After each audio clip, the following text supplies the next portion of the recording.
was me overseas, across the pond by the Dover peaks. I've smuggled myself into new nationality. We're gonna go to the Russian market today. So here we are now. I'm just on my break from work, but I'll show you around a little bit. I probably won't buy anything because it'll be too hard to hold my camera and my groceries. But I'll show you a little bit of what it is. So, let's see, we have some delicious fruit.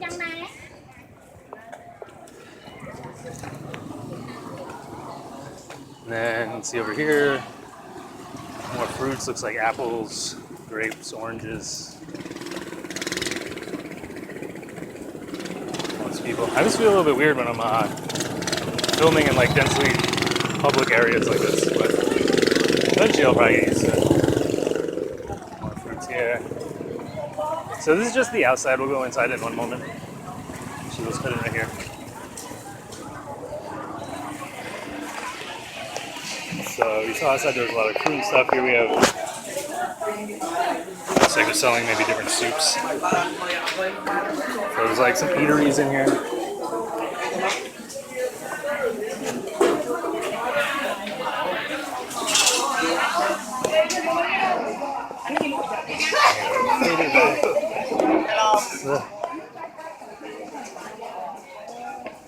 Pasta, get some of that a little bit. Different little treats, amenities.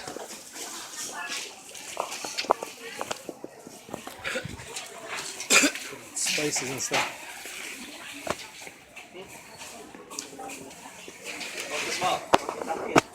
There's some beans and onions.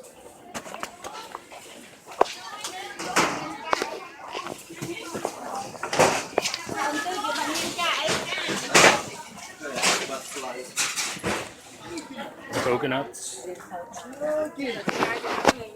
So towels and t-shirts.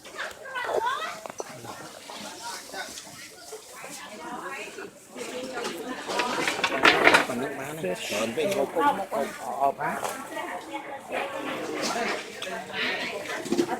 some delicious meat. Looks like pork. That's a pork. Look. More meat. Fish.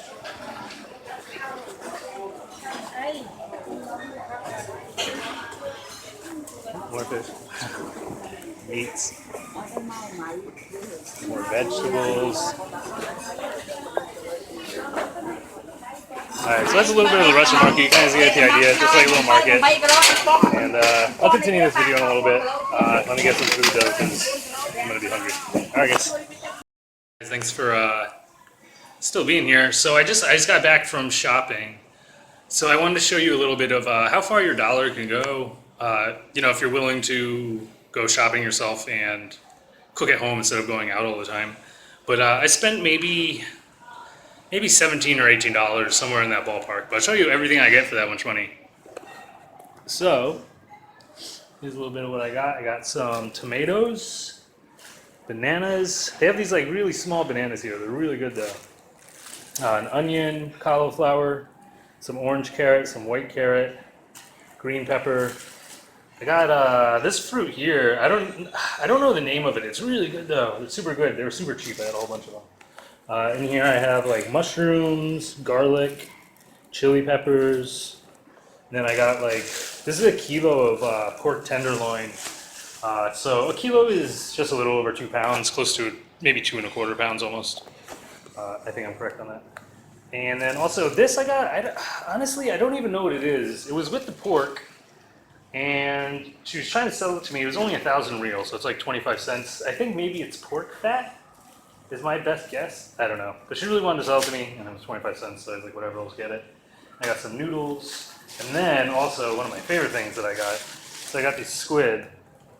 I love squid. So these were like $8 a kilo, I think. I got like half a kilo. But they're like massive, right? So, I mean, that's basically everything. But I mean, that's enough food to last me for at least 4 or 5 days. Um, Eating, you know, 2 real meals, and then I have like ramen noodles and stuff like that if I want to substitute that, and I have eggs and stuff for breakfast. But for lunch and dinner, like this will last me at least 4 or 5 days. So that comes out to less than $4 a day for food for 2 meals. I mean, that's not bad. And then eggs are like $1, maybe $1.20 for like 10 of them. $1, maybe 25. So what is that? A little over 12 cents an egg. So yeah, so the food and stuff's pretty cheap. Again, I mean, you can go out to eat still. Like, you can get an average meal. Like, you can go out to like just like a regular like restaurant kind of on the road. Not like street food, so like a step up from street food, but like just like a small restaurant, like somewhere for like maybe on average $2.50 to $3.50, depending on what you get and stuff. But so you can go out and like literally go out and eat every day and spend $5, $6, $7 a day and have, you know, 2 meals prepared for you. I like saving money though, so I just cook myself at home. But I'll have some more things to say about that in a little bit. Let me put away my groceries and cool down a little bit. It's like 1,000,000 degrees. All right, guys, see you soon. All right, guys, so I got all my groceries put away. So I have a couple extra minutes I can talk to you for a little bit. So first of all, I wanted to show you this fruit that I was saying. I don't know what it's called. If anyone knows, maybe you can let me know. But basically, just open it up, and I don't know if you see in there, it has like these white things. And you just pull these out.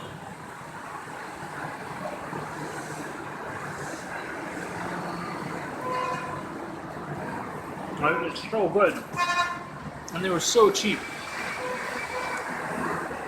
It's so good, it's so sweet. But yeah, if anybody knows what this fruit's called, let me know. Somebody told me once. I had it when I was here staying at my guest house, but that was like a month ago. I can't remember what it's called.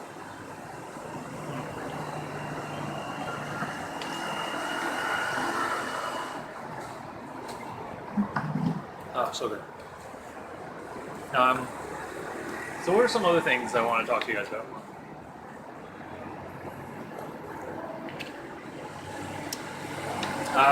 Since we're talking about money and shopping a little bit and spending money, maybe give you a little idea of what would be good, or what your target might be if you're wanting to come here.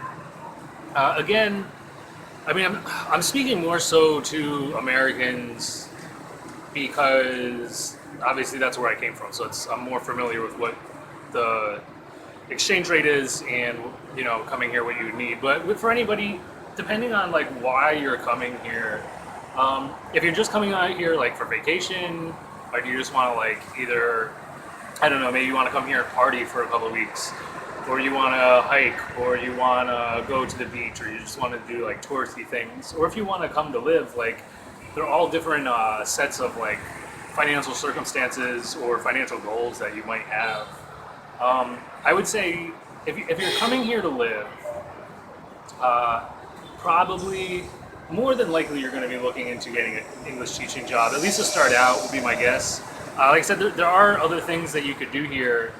I see sometimes I'm part of some Facebook groups that have like job offers for what are called expats. So people that live here from another country, they're called expats or expatriates. So there's all these like expat forums. So I do see a lot of like business management jobs and like supervisors for like warehouses and some stuff like that does pay relatively well, anywhere from $1,500 to $3,000 a month, $4,000 a month, depending on what the job is. But I would say the majority of people, when you're coming here to live and you're coming from the West, the majority of people are trying to get teaching jobs here for teaching English. So a few things that I wish maybe I was more certain about, or I knew more about before I came here, was in this country, you essentially get a salary, a monthly salary, that you get paid literally monthly. So I know in the US, you might get paid every week, or some jobs, or a lot of jobs bi-weekly. I prefer weekly pay. But here you get like monthly pay. So you just get paid once a month, which has like advantages and disadvantages. So when you get paid, it's nice because you get like a big fat paycheck. This is for an entire month. But the disadvantage is you have to be maybe a little bit more conservative, or a little bit more on point about keeping track of what you're spending and budgeting, because if 2 weeks goes by and you accidentally spend too much money and you're running low on funds already, you have to go like a whole other 2 weeks before you get paid. So that being said, when I first got here, I acquired employment rather quickly. Within 3 days, I got hired at the school that I'm currently working at. However, when I got hired, I wasn't hired directly on, so I was replacing another teacher that was leaving. He's going to Thailand, I believe. But it was toward the end of the year, so they just needed somebody to fill in for his last few weeks that he was here. So I had to wait 2 weeks until I could start working. And then that was at the beginning of the month, so that was at the beginning of August. So that means I had to go 2 weeks in July, and then all of August, and then I didn't get paid until just September. So I had to go 6 weeks, without any income coming in aside from what I already had. So that's something to think about. That even if you can get here and you can get a job really quick, it might be 2, 3, 4 weeks until you start that job, and then it might be another 2, 3, 4 weeks until you actually get paid. So I would budget accordingly. I would say if you come here that at least $2,000, you'll be good. You'll be fine. You can easily last 2 or 3 months on $2,000. On the inverse of that, you could also blow $2,000 here in a matter of a few days. It just depends on the lifestyle you want to live and what you want to do. I mean, if you just want to go out and party every day and go to really nice clubs and just party and whatever, even just going to all the different tourist places and go to the beaches, you could blow through your money very, very quickly.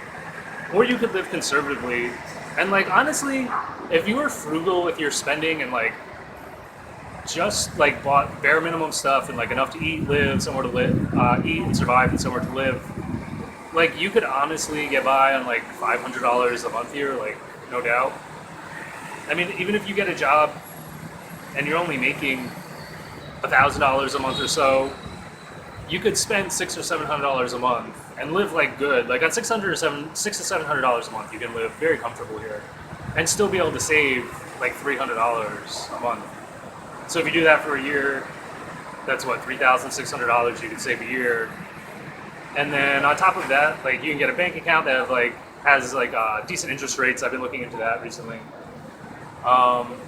And you can definitely get jobs where you make more than that $1,000 a month. You can find jobs, $1,500 a month, $2,000 a month, and without that's a realistic goal that you could have. Or you could also my hourly rate is pretty good. While I'm working at my jobs, I don't think I should talk about necessarily how much I make, but I will say that at both jobs I'm on a different pay scale. So one job I make considerably more than minimum wage in U.S.